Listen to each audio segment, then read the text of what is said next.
But there's the other side of that too. There's that other side of that. There's a song out there, called Daddy's Hands. I don't know, Reba McEntire did a version of it, but I don't remember who actually read it the first time. But it says, Daddy's hands were soft and kind when I was crying. But Daddy's hands were hard as steel when I've done wrong. It says, Daddy's hands weren't always gentle, but I grew to understand. There's always love in Daddy's hands. Because there are times, yes, when Daddy's hands right across as Cliff Huxtable said, I brought you into this world, I could take you out. Okay? There are times when Daddy's hands weren't gentle, weren't nice, and you didn't want to be in the grasp of Daddy's hands.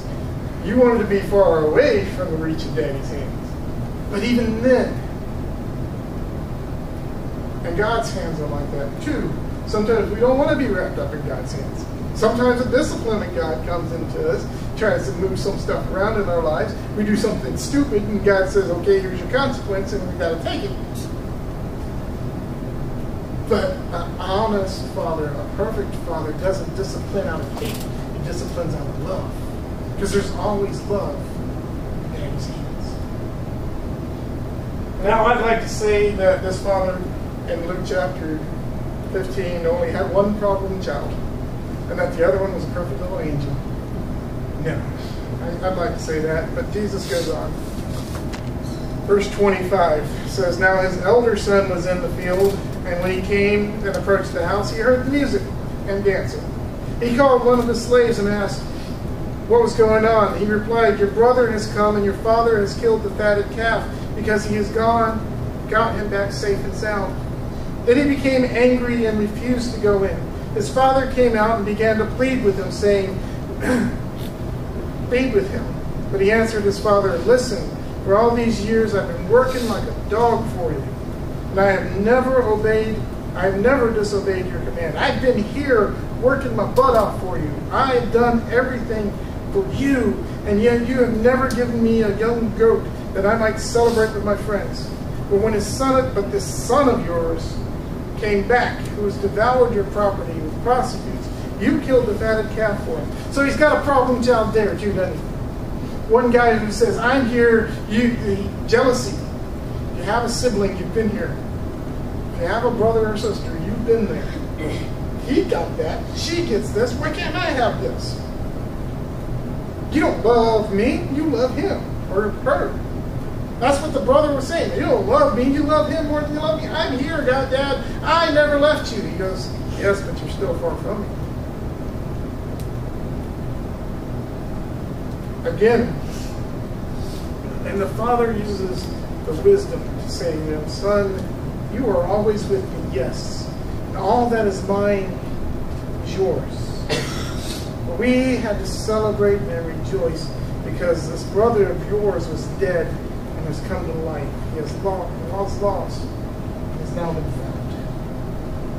The older brother has his own issues.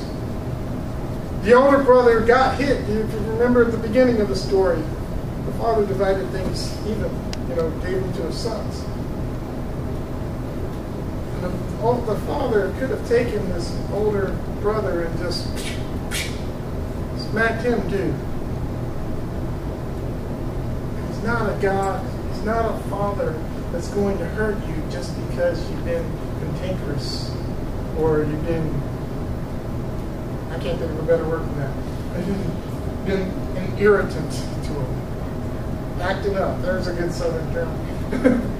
Just because you've been acting up, he's still going to find a way to restore you and bring you back into the fold.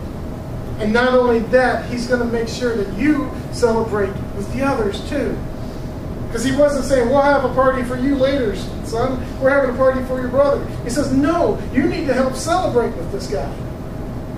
You need to help celebrate with us because this is what family's all about.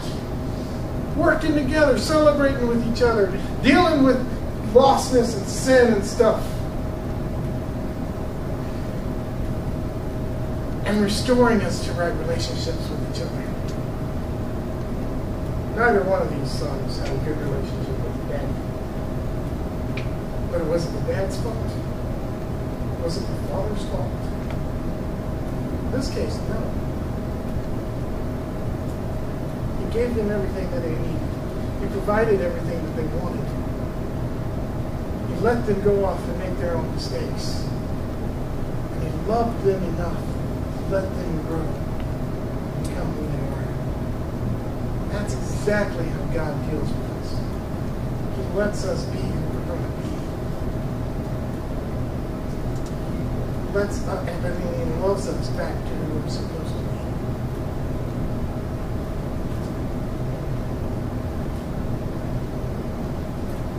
End with another song that I wanted, that I really wish I found a good video for you guys to see or listen to. But it's a song by George Strait. Yes, I'm country music all over the place. Country music has great songs, stories, and stories of families and stuff. So if you don't listen to country music, some of it's bad, some of it's not good, but a lot more of it's okay. And a lot more of it has great stories. But George Strait sings a song about how he was a hellion when he was a kid. And he got in a fight at school, and he came back, and he said he stood there waiting for his dad to come at him again and yell at him and for breaking the rules. But his dad says, "Let me tell you a secret about father's love. A secret that my daddy said was just between us." Now, daddies don't just love their children every now and then. It's a love without end. Amen. There's another verse where he had to tell the story to his son. Saying his son was the same thing as he was, and he had to tell him that story, tell him the same secret. And finally, in the third verse, he has a dream. It says, "Last night I dreamed I died and stood outside the pearly gates. Suddenly I realized there must be some mistake.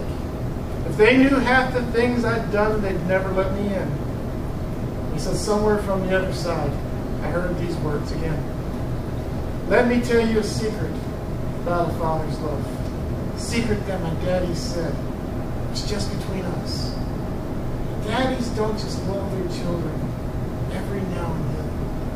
It's a love without end." Amen. That's the love we have from God, the God of love. So take it,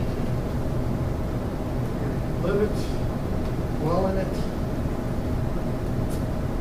Spend some time with your daddy this week. If you can with your earthly daddy, but definitely with your heavenly Father. He's always there.